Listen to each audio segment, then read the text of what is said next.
What is the most taxed U.S. state? In light blue, we have the least taxed, and in that deep red, the most taxed. Now, keep in mind, we're not just talking about income taxes here. California has one of the highest income taxes, and then there are a few U.S. states that have no income tax. There's 9: Alaska, Florida, Nevada, New Hampshire, South Dakota, Tennessee, Texas, Washington, and Wyoming. Some of those are kind of gray, though. The states have other ways to make money for themselves. You have to also consider sales tax, property tax, and excess tax. These are special taxes on specific goods, and often included on the sticker price. So surprisingly, my home state of California is not number 1, it is number 4 in this ranking. I thought it'd be number 1. Now, if we were just comparing state income tax, it would be number 1 at 13.3%. They do have the highest income state tax in all the US, but that also depends on how much money you're making, because it's not gonna be that high if you're not making that much. Yeah, progressive income tax system. Number 1 is actually New York, with New Jersey at number 2. Not too surprised to see this state at number 1, but a little bit more shocked to see Jersey in the second spot. And actually, Illinois is number 3. One of the best places to live if you want to avoid taxes is actually Wyoming, which explains why so many celebrities live there. Doesn't Kanye West live there? By the way, this chart has Wyoming ranked 51 because they are including the District of Columbia, or DC. Alaska is ranked 50th though. I started noticing a trend when looking into this myself, that there seemed to be a correlation between states that had low tax rates. They were also states that people didn't really want to live in.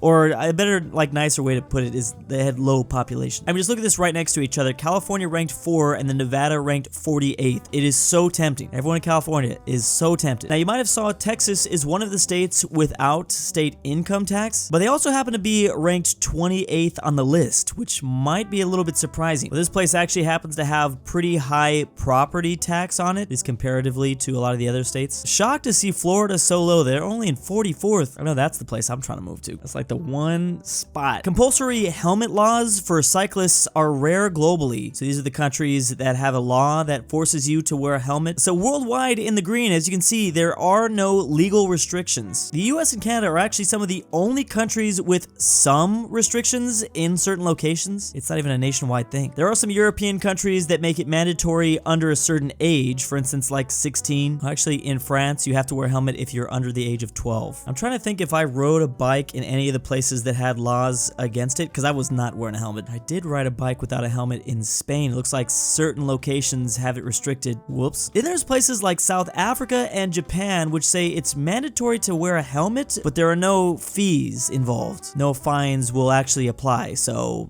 what's the use? Who's gonna wear it? The only places in the world that make it straight up mandatory is Argentina, Uruguay, Costa Rica, I think is this Israel, we have Mozambique, Singapore, Australia, and New Zealand. It's a random bunch there. Whoops, meant to say Namibia. I always thought it would be a lot more prevalent across the globe that helmet wearing would be mandatory. I'm really shocked that there's a lot of people that just don't really care. What's really surprising is the bike capital of the world in the Netherlands does not require helmets. You can literally bike across this entire country, get to anywhere you want to go. I don't know how I really feel about this. I kind of feel like, what's the use of a helmet? If I get hit by a car on a bike, I'm done for no matter what. A helmet might save me, but probably not. Flags with religious symbols, or countries with a religious symbol or meaning on their flag. And there's actually, surprisingly, a whole lot here on the world map. Now, in the continent of Europe, there are a lot of Christianity symbols on flags. Now, obviously, all the Nordic countries are included here. There's literally a cross on all of them. But my eye is immediately drawn to a place like Ireland. Wait, how does a tricolor flag have a religious symbol on it? Is there something I'm missing? Does one of the colors represent faith or something? Ah, the orange represents the Protestants, I see. And the Roman Catholics in green, and the white is the peace between them. Okay, I actually did not expect that. In the Western Hemisphere, we have both Mexico and Argentina technically labeled as religious symbols under tradition, basically. Then there's also El Salvador, the Dominican Republic, and Colombia with Christian symbols. I'm guessing Colombia has the same case as Ireland. One of these colors represents some sort of faith thing. Now, a very easy one to point out, actually the first thing that popped in my head when I read the title of this world map, all the Middle East. If it has a moon and crescent, you can pretty much guarantee it's going to be a faith symbol. I'm actually a little bit more surprised with the places that don't have some sort of religious symbol on their flag, like Egypt and Syria. It's just so prevalent for this region. Same goes for the UAE, Oman, Yemen. We have Buddhism and Hindu symbols in a lot of South Asia and Southeast Asia. Then finally, finally, more traditional faith symbols in Mongolia, South Korea, Japan, and Taiwan. Wait, since the Union Jack is considered a faith symbol, anyone that has the Union Jack copyright in the top left-hand corner basically has to be included in this list as well. That's kind of funny. That actually means that our U.S. state of Hawaii technically has a religious symbol on it. Is it the only U.S. territory that would be included on this map if that was a thing? How does Canada not count, though? I know they treat their maple leaf as if it was some sort of syrup god. Which countries are the public in key NATO countries willing to defend if they were attacked by Russia? To start things off, Germany, which is actually pretty funny. In green, the German public is willing to defend places like the UK, France, Poland. They are not, however, willing to defend Ukraine, Romania, and Turkey. Oh, and the big one,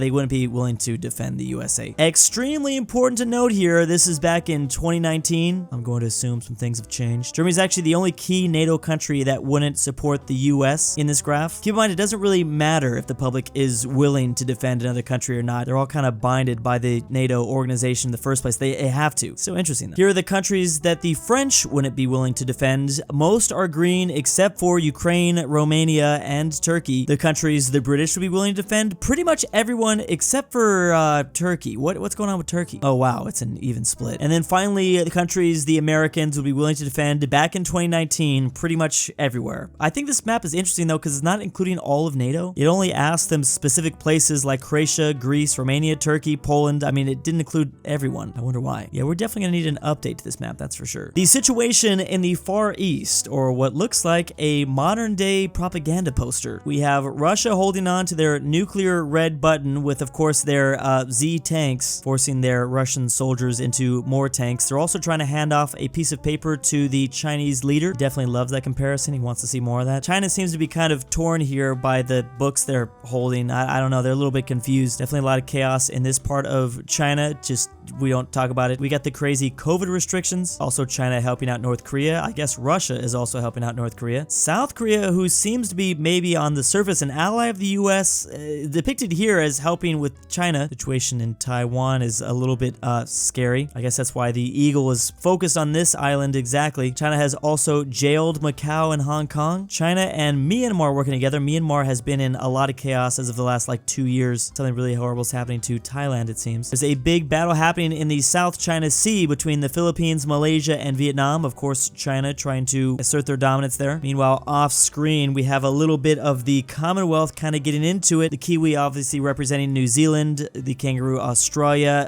this is the UK, and then Canada's just like watching the background. Is Japan getting ready to seppuku themselves? Wait, this is essentially country animals, isn't it? We have country humans. These are like country animals? I always knew it was a matter of time. So clearly the situation in the Far East is pretty chaotic if you weren't aware already. That was actually very similar to an older propaganda poster of the same situation in the Far East. This was clearly around the year 1900 because we have a lot of colonialism going on. But we have the French frogs down here in Southeast Asia. Of course, British Raj had control over Myanmar and India at this time. The US seemed to be in control of the Philippines, so this was after the US-Spanish War. Japan, or the Rising Sun, is going to begin to do a little bit of imperialism soon. They do not have Korea on their side just yet, but they will be getting it. We also have the Germans and everyone going after China. This was during China's century of humiliation. We also have that Russian bear causing a lot of problems up here in the north. Interesting to see the animals change with time, like how certain places are depicted. I really like this updated version though. This looks beautiful. Map of all the countries in Europe that address their own child as mother. First we have the countries that respond with no, why would we do that? And then we have the countries that shout, why yes, why not? In Bulgaria, Kosovo, Georgia, Sicily, they also have this reversed kinship for parents and grandparents. And Turkey, a mother addresses the child as my mother, for example, my mother, are you okay? And then in Romania, a mother addresses the child as mother, for example,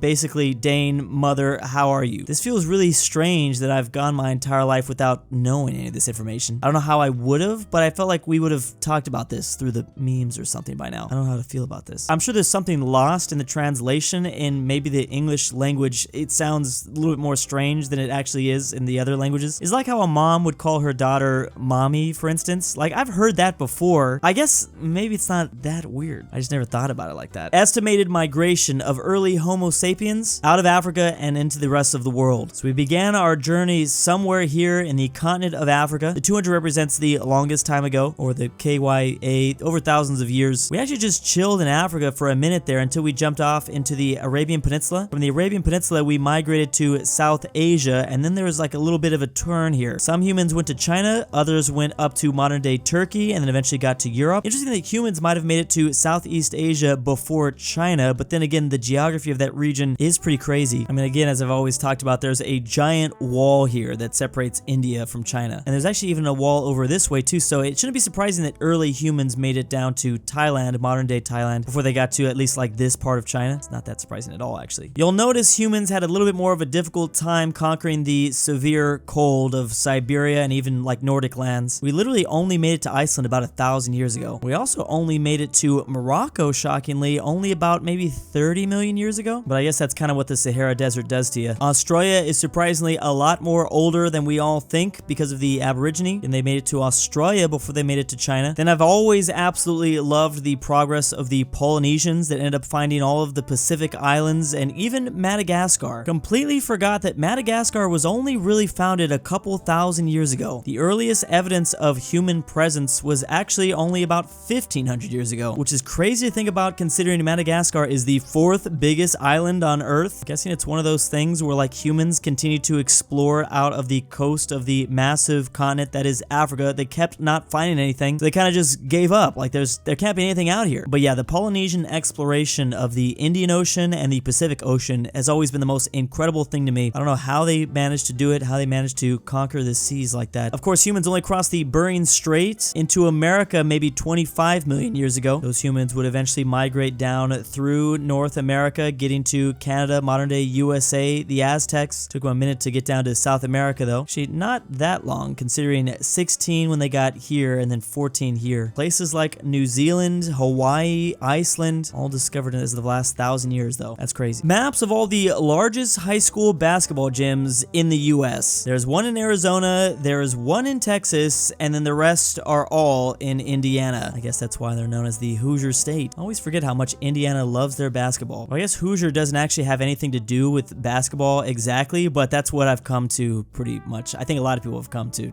connect it with. Okay, this is pretty massive to be a high school basketball stadium, but it isn't huge. Still, it is insanely impressive. This seems to be before the game, so like the seats aren't all filled out. My high school basically had just this right here. Just this, no more. I gotta admit that would be cool if I was like twice as tall and I could actually play basketball here. That's gotta be a crazy experience for these kids. Now let's do the biggest high school football stadiums. I guarantee you they'll all be in Texas. Okay, maybe not all of them, but definitely number one is a United States map showing the biggest basketball rivalries in the country. Starting off with the Lakers, as you can see, a lot of other people consider the Lakers to be their biggest rival, but as you can see from this giant arrow that stretches across the map here, it's mainly the Celtics that the Lakers themselves or their fans consider to be their biggest rival. Really just goes to show how big the Lakers are when all of these other teams are pointing to the Lakers, but also just look how big the Celtics are. So many arrows coming at them too. It's really difficult to fit all these icons into these small states over here. Oh, that's kind of sad. The New Orleans Pelicans have literally no one pointing at them. No one thinks that they're their rival. That's, oh man. I guess the same could be said for the Timberwolves. Even the Miami Heat are pointing to the Celtics. So are the Nets, the Knicks, the 76ers. I mean, the Lakers have a lot, but maybe not that many. There's also a primary rival and a secondary rival here. Wait, does this team hate themselves? I'd love to see this for more sports. And big thanks to my patrons. Help, this is the real Drew. I was kidnapped and that's the imposter. Drew's Argentinian The slow, grandpa. depressing Portugal collapse has begun. Right, Follow amateur $20 is allowed. JohnDenver, KirinoIsBestGirl, Phresh Animations, TheGreatRalphy, the Polish-Lithuanian Drew. Commonwealth, His ransom is 5 ZaneyBoi, fish, and why am I doing this? 308 Negro Arroyo Lane.